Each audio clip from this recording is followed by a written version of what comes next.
దివంగత రాజశేఖర రెడ్డి గారి 15వ వర్ధంతిని పురస్కరించుకొని సత్తెనపల్లి నియోజకవర్గంలో ఘనంగా నివాళులర్పించడం జరిగింది. 5 సంవత్సరాల 3 మాసాలు ఈ రాష్ట్రాన్ని పరిపాలించినటువంటి రాజశేఖర రెడ్డి గారు అనేక సంక్షేమ కార్యక్రమాలు ప్రవేశపెట్టి అమలు చేసినటువంటి ఒక మహానుభావుడు. ఆయన మరణం ఈ తెలుగు జాతికి తీవ్రమైనటువంటి లోటు. ఆయన మరణం తర్వాత జరిగినటువంటి పరిణామాలు, రాష్ట్రం విడిపోవడం, జగన్మోహన్ రెడ్డి గారిని జైలుకు పంపటం, ఆ తర్వాత జగన్మోహన్ రెడ్డి గారు సొంత పార్టీని స్థాపించుకున్న తర్వాత 67 సీట్లతో అధికారంలోకి రాకపోవడం, చంద్రబాబు నాయుడు గారు అధికారంలోకి రావడం, 5 సంవత్సరాలు చంద్రబాబు నాయుడు గారు పరిపాలన చేసిన తర్వాత 151 సీట్లతో జగన్మోహన్ రెడ్డి గారిని ముఖ్యమంత్రి చేయటం. 5 సంవత్సరాలు జగన్మోహన్ రెడ్డి గారు తండ్రిని మరిపించే విధంగా పరిపాలన చేశారు. అనేక సంక్షేమ కార్యక్రమాలు కొత్తవి ప్రవేశపెట్టి అమలు చేసినటువంటి వ్యక్తి. దురదృష్టం కారణాలేంటో మాకు తెలియదు, కానీ మళ్ళా మొన్న జరిగినటువంటి ఎన్నికల్లో తీవ్రమైనటువంటి ఓటమిని చవిచూడాల్సిన పరిస్థితి కలిగింది. బాధపడ్డాం, విచారణలో మునిగిపోయాం. అయినా ఈ సుదీర్ఘ రాజకీయ ప్రయాణంలో మళ్ళా లేచి నడవాలి, ప్రజల మధ్యకి వెళ్ళాలి, మరింత వేగవంతంగా ముందుకు సాగాలనేటువంటి పద్ధతుల్లో ఈ పార్టీ పనిచేస్తుందని ఈ సందర్భంగా నేను మనవి చేస్తున్నాను. బహుశా ఇప్పటికి 100 రోజులు పరిపాలన దాటినట్టుగా ఉంది చంద్రబాబు నాయుడు గారి పరిపాలన. ఆయన ఇచ్చిన ఏ హామీని కూడా నెరవేర్చలేదు, ఒక్క హామీ తప్ప. అది వృద్ధులకు, వికలాంగులకు పెన్షన్ మినహా దేన్ని కూడా అమలు చేయకోకుండా ప్రజల్ని మభ్యపెట్టేటటువంటి కార్యక్రమం చేస్తున్నారు. Administration utter flop. అదేదో గుడ్లవల్లేరులో మహిళల బాత్రూముల్లో కెమెరాలు పెట్టి వీడియోలు తీస్తున్నటువంటి సంఘటన పత్రికల్లో విపరీతంగా వచ్చింది.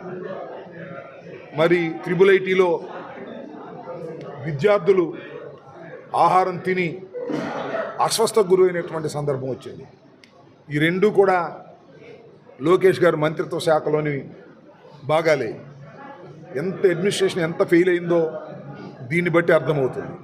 అంతేకాదు, చాలా చిత్రం ఏంటంటే ఎప్పుడూ మునిగిపోయినటువంటి విజయవాడ మునిగిపోయింది. భారీ వర్షాలు వచ్చాయి, బుడమేరు పొంగింది, కట్టలు తెగి విజయవాడ మునిగిపోయింది. విజయవాడ రోడ్లలో ఇవాళ పడవలు ప్రయాణం చేస్తున్నాయి.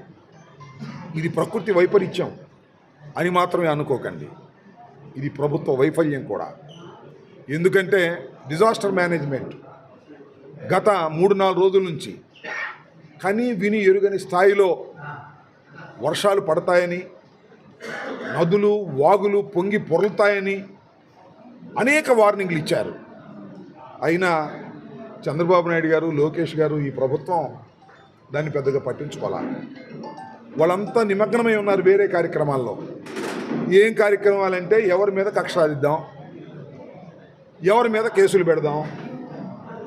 బాంబే నుంచి ఒక నత్వాని అనే ఒక మహిళని, డాక్టర్ని, సినిమా ఆర్టిస్ట్ అంటే ఆవిడని తీసుకొచ్చి విచారణ జరిపే కార్యక్రమం ఉన్నారు తప్ప ఈ వర్షాలు పడే ప్రమాదం ఉంది, దీని మీద తగు చర్యలు తీసుకుందాం అనేటువంటి ఆలోచన చంద్రబాబు నాయుడు గారు కలగపోవడం చాలా దురదృష్టం అని మనం చేస్తున్నాం.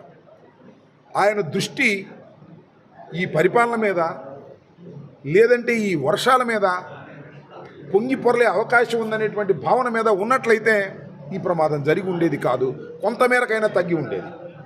కానీ చంద్రబాబు నాయుడు గారి దృష్టి అంతా ఏంటి? ఆ నత్వాని అనే మహిళను తీసుకొచ్చి ఎవరి మీద కేసులు పెడదాం, ఎవరెవరు పోలీస్ ఆఫీసర్ని లోపలేద్దాం, ఏ ఐపీఎస్ ఆఫీసర్ మీద కక్ష తీర్చుకుందాం, నన్ను అరెస్ట్ చేసినప్పుడు ఈ ఐపీఎస్ ఆఫీసర్లు ఉన్నారు, వీళ్ళ మీద కక్ష తీర్చుకుందాం అనేటువంటి ధోరణితోనే వ్యవహరించడం చాలా దురదృష్టకరమైనటువంటి పరిణామం. అదేమంటే ఆయన చాలా పెద్దవాడు, అనుభవజ్ఞుడు, మేమేమో పిల్లకాకులం మీరు అంటారా అని ఎవరైనా అనొచ్చు. చివరికి పెద్ద చిత్రం ఏంటంటే చంద్రబాబు నాయుడు గారు ఉండే నివాసం కూడా నీటి తాకిడికి గురయ్యింది.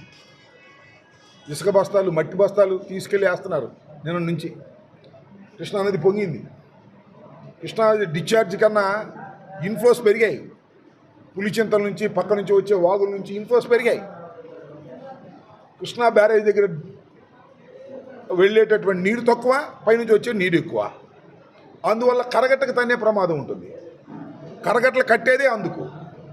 ఆ కరగట్టకి నదికి మధ్యలో కట్టిన ఒక ఇల్లీగల్ కన్స్ట్రక్షన్లో గౌరవనీయులైనటువంటి ముఖ్యమంత్రి గారు 4వసారి ప్రమాణ స్వీకారం చేసిన ముఖ్యమంత్రి గారు, భారతదేశంలో సీనియర్ పొలిటీషియన్, విజన్ బాగా ఉన్నవాడు, ఆయన దానిలో నివసిస్తున్నాడు. దానికి completely it is illegal construction. ఆయన సొంత ఇల్లు కూడా కాదు, ఎవరిదో గెస్ట్ హౌస్, దానిలో నివసిస్తున్నాడు. ఆ నివసిస్తుంటే దానికి నీటి తాకిడి వచ్చింది. నీటి తాకిడి రాగానే ఏం చేశారంటే, నేను నా ఇంట్లో ఉండను, నేను విజయవాడలోనే ఉంటాను. ఎందుకుంటావయ్యా? విజయవాడలో వరద తాకిడికి గురైన వారి అన్ని రక్షణ కోసం నేను విజయవాడలోనే ఉంటాను అని అంటున్నాడు. అది కాదు అసలు విషయం. ఇల్లు మునిగే పరిస్థితుంది, అక్కడికి వెళ్ళటానికి ఇల్లు లేదు. అందువల్ల ఇది ఒకటి సంక్షోభంలో కూడా అవకాశాన్ని వెతుక్కోవడం అంటే ఇది. ఈ సంక్షోభం జరుగుతుంది, ఇల్లు మునిగిపోయే సంక్షోభం. అవకాశాన్ని ఎత్తుక్కున్నాడు. విజయవాడలోనే ఉంటా, బస్సులో అందరికీ కూడా సేవ చేస్తారు. ఇప్పుడైనా ముఖ్యమంత్రి స్పాట్లో ఉంటే ఆఫీసులు ఆయన చుట్టూ తిరుగుతారు. వాళ్ళకి ఇన్స్ట్రక్షన్స్ ఇచ్చి ముఖ్యమంత్రి గారు ఆ ఇంట్లోనో కార్యాలయంలోనో ఉంటే పని జరుగుతుంది. ఏదో విజిట్కి వెళ్ళి వస్తే సరిపోతుంది. కానీ అట్లా కాదు, నేను అక్కడే ఉంటా, ఆ బస్సులోనే ఉంటా, విజయవాడలోనే ఉంటా. ఎందుకుంటావు? ప్రజల క్షేమం కోసం ఉంటా కాదు, ఇల్లు మునిగిపోతుంది కాబట్టి అక్కడ ఉంటాను. ఇది జరిగే వాస్తవం. నేను మనవి చేస్తున్నా, చంద్రబాబు నాయుడు గారిని డిమాండ్ చేయట్లా, హెచ్చరించట్లా, రిక్వెస్ట్ చేస్తున్నా. నీ అంతరాత్మని ప్రశ్నించుకో. కక్ష సాధింపు చర్యల్లో నిమగ్నమవుమాక. ప్రజలకు సేవ చేయాలనే దృక్పథంతో పనిచేయి, హామీలను అమలు చేయాలనే ఉద్దేశంతో పనిచేయి.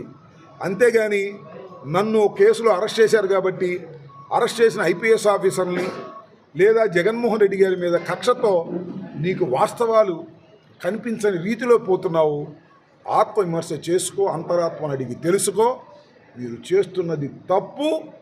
పరిపాలన మీద దృష్టి పెట్టండి, కక్ష సాధింపులు పక్కన పెట్టండి అని వారికి సవినయంగా మనవి చేస్తున్నా. కక్ష సాధింపు చర్యలు చేస్తే, పరిపాలన మీద మీరు దృష్టి పెట్టకపోతే ఏం జరిగిద్దో నేను చెప్పాల్సిన అవసరం లేదు. మీకు అనేకసార్లు జరిగింది, మళ్ళా జరిగిద్ది, గుర్తుపెట్టుకోమని మనవి చేస్తాను. Thank you.